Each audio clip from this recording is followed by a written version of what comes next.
प्रत्येक व्यक्ति को अपने से बड़े लोगों का इज्जत करना चाहिए, बात सुनना चाहिए।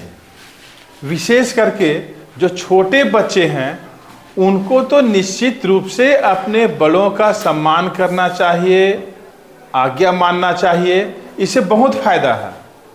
ये अभी समझ में नहीं आएगा, जब बड़े हो जाओगे तब समझ में आएगा। और ये आप लोग नहीं सोचेंगे कि जो अभिभावक या बड़े लोग पढ़े लिखे रहेंगे तभी इज्जत करना है, उनका सम्मान करना है। नहीं, पढ़े लिखे हों अथवा अनपढ़ हों, अपने से बड़ों का इज्जत करना ही है। क्यों करना है? इसलिए करना है, वैसे अभिभावक स्त्री हो या पुरुष जो पढ़े लिखे नहीं हैं और उम्र ज़्यादा है, तो उम्र ज़्यादा होने से होता क्या है, उनको जिंदगी का एक तजुर्बा आता है, एक्सपीरियंस आता है, अनुभव आता है। जैसे आप लोगों का उम्र कितना हो रहा है? 13 साल 14 साल। तो आपका जो अनुभव है छोटे बच्चों के अनुभव से ज़्यादा है ना। आप लोग पढ़ने में तेज रहो या न रहो, 14 साल का जो अनुभव होता है वो अनुभव है, एक्सपीरियंस है। 14 साल तक आप लोगों ने क्या क्या देखते हुए आई हो, है ना। खेलने कूदने में, कहीं जंगल जाने में, चाहे कोई भी काम करने में क्या परेशानी आता है, क्या मुश्किल आता है, वो झेले हुए हो, तो वो सब आप लोग समझ रहे हो, तो वह एक तजुर्बा है। या आपके सामने कोई छोटा बच्चा नदी में जाना चाहेगा तो आप लोग रोकते हो। कोई छोटा बच्चा कुत्ता के सामने जाएगा तो रोकते हो।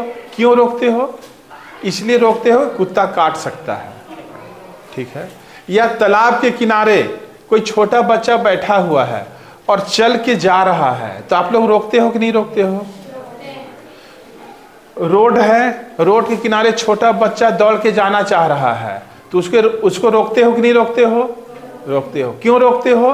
कि आप समझ रहे हो कि रोड पर कोई भी गाड़ी अचानक आ सकता है, लेकिन जो छोटा बच्चा है उसके समझ में है क्या? उसके समझ में नहीं है। उसको समझ में तब आएगा जब 2-4 बार एक्सीडेंट करेगा और धीरे धीरे बड़ा होगा तब समझ में आएगा। इसलिए जो अनपढ़ माता पिता भी हैं उसके पास भी उम्र का तजुर्बा होता है, उनको भी इज्जत करना चाहिए आप लोगों को। कई बार देखेंगे आप लोग बीमार पड़ गए तो उन लोग जड़ी बूटी नुस्खा बतलाती है कि अजवाइन खा लो, तो ये कर लो, वो कर लो, तो ठीक हो जाओगे, और ठीक हो भी जाता है। होता है ना। ऐसा नहीं है कि जो पढ़ा लिखा होता है वही अपने बच्चों का इलाज कर सकता है, देखभाल कर सकता है, संभाल के रख सकता है। नहीं, जो अनपढ़ माता पिता भी हैं वो भी अपने बच्चों का देखरेख करते हैं। इसलिए निश्चित रूप से आप लोगों को अपने से बड़ों का इज्जत करना है, और इज्जत करोगे तो फायदा होगा। और अगर मान लो जो पढ़े लिखे हैं, सर लोग हैं, ठीक है, आप लोग पढ़ के बड़े क्लास में चले जाते हो और सर मिले या कोई और आदमी मिले जो पढ़े लिखे हैं, पढ़े लिखे भैया लोग मिले, अगर मान लो प्रणाम करते हो, या पढ़े लिखे चाचा लोग हैं उन्हें भी प्रणाम करते हो, प्रणाम करोगे तो निश्चित रूप से पूछेंगे क्या हाल चाल है, कैसे हो, पूछेंगे कि नहीं पूछेंगे? आप लोग क्या बोलोगे कि नहीं ये परेशानी है, वो परेशानी है, नौकरी नहीं लग रहा है, या कोई लड़की है शादीशुदा हो गई है तो बोल सकते नहीं ससुराल में बहुत दिक्कत है। अपनी समस्या को बतलाएंगे, और अपनी समस्या को बतलाएंगे तो वो अपने उम्र और तजुर्बा के हिसाब से उसका समाधान बतला देंगे। निश्चित रूप से उसका हल क्या होगा सो बतला देंगे। वो कब बतलाएंगे? जब आप उनको इज्जत करोगे, प्रणाम करोगे, तब ना। नहीं तो अपना मन से कौन पूछता है, क्यों पूछेगा? आप चल रहे हो रोड के उस किनारे से, वो चलेंगे रोड के इस किनारे से, अपने आराम से जाएंगे। इसलिए निश्चित रूप से आप लोग गांठ बांध लें, अपने से बड़ों का इज्जत करें और बात सुने। इससे उनका कम, आपका फायदा ज्यादा है, इसलिए कि उसके पास तजुर्बा है।